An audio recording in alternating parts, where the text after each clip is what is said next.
So we got our little tiny but mighty Proficiency. Comes here with a line threading wires. So I guess that's to make it easier to get it go through the tube here. I think I'm going to call this the conceal and carry rod.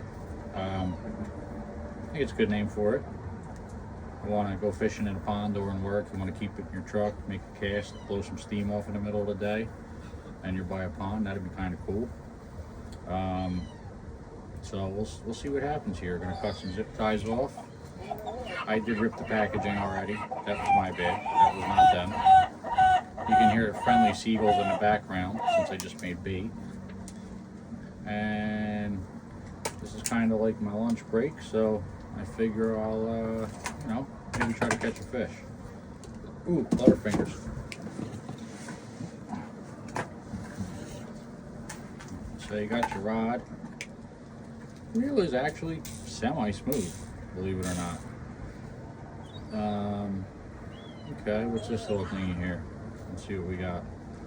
Oop, that unscrews.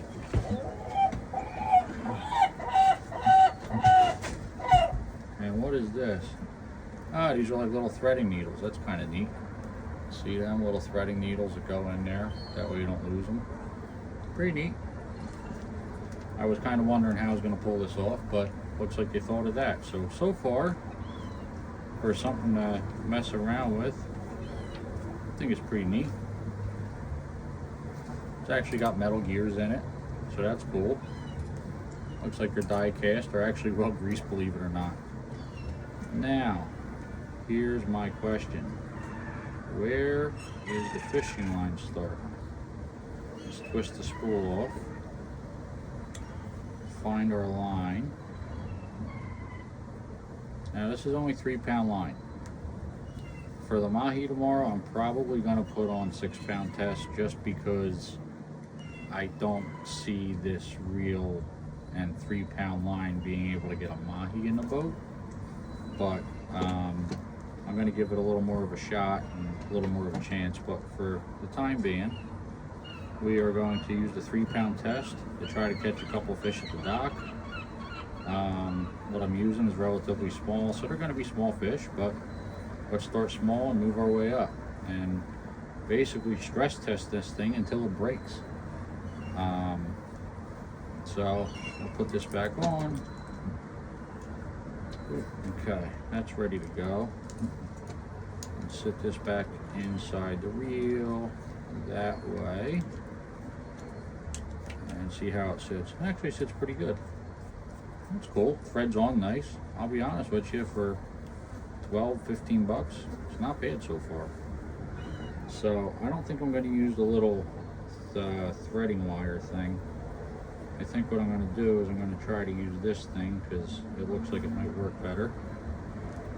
You can barely see the line. So this isn't going to be a permanent knot. I'm just going to basically, I don't know. I guess we'll go with a clinch knot. That way at least we know it'll hold when it goes through and not get stuck. So I've always kind of liked these novelty items and stuff, but kind of curious how it works. So we're going to slip this right here into here, I hope. Oh, all right, you got to kind of insert it into the reel and then back through and drop it in. Let's see, the line's actually hanging it up because it's a very shallow tube. Let's see if we can shake it down. Shake, shake, shake, shake, shake. Oh. Come on. Oh, we got it right there. Came right out the end. Engage it. I'm curious to see what kind of drag this thing has. Wow.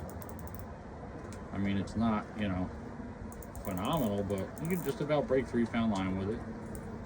So we're going to turn that down a little bit, adjust it back up. It's a pretty coarse adjustment, but it's kind of what I would expect. And right about there is where we're going to want it. Okay.